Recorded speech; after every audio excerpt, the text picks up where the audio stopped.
Paul Greenut, célèbre gobelin dans Harry Potter et Ewok dans Star Wars, s'est éteint à l'âge de 56 ans lundi 20 mars, des suites d'un malaise survenu à l'extérieur d'une station de train. 5 mois après le décès de Robbie Coltrane, la célèbre saga d'Harry Potter doit à présent faire face à une nouvelle disparition. Les décès se succèdent malheureusement. En 2016, c'était le célèbre acteur Alan Rickman qui s'était éteint des suites d'un cancer de la prostate à l'âge de 69 ans. Paul Greenut, qui avait déjà partagé l'écran avec Tom Cruise et David Bowie dans les années 80, laisse derrière lui 3 enfants et petits-enfants ainsi que sa compagne Marianne. Sa fille Sophie Jane Greenut s'est confiée lundi soir à Sky News au sujet de son père. « J'ai le cœur brisé. Aucune fille ne mérite qu'on lui enlève son père. Il était tellement connu et aimé de tous. Il est parti trop tôt. Paul était l'amour de ma vie.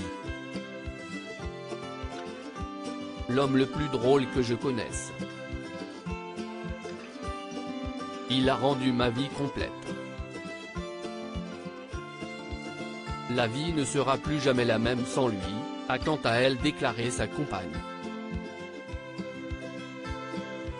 Une bataille constante contre l'addiction pour le moment, les causes du décès de l'acteur et cascadeur n'ont pas encore été révélées, cependant, les internautes s'interrogent sur la corrélation entre sa supposée addiction à l'alcool et aux drogues et son malaise.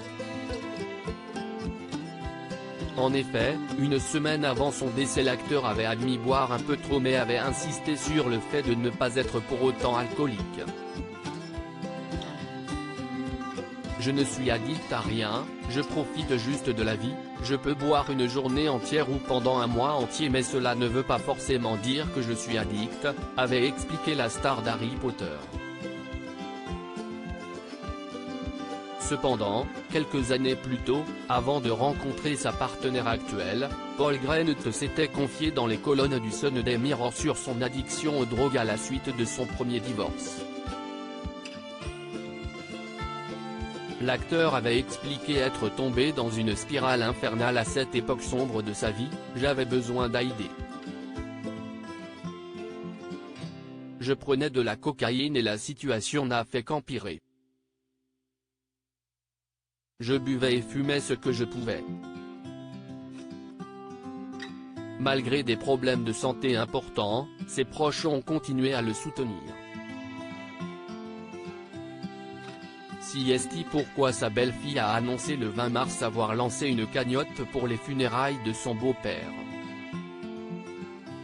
« J'aimerais lui donner le meilleur départ qu'il puisse souhaiter », explique-t-elle.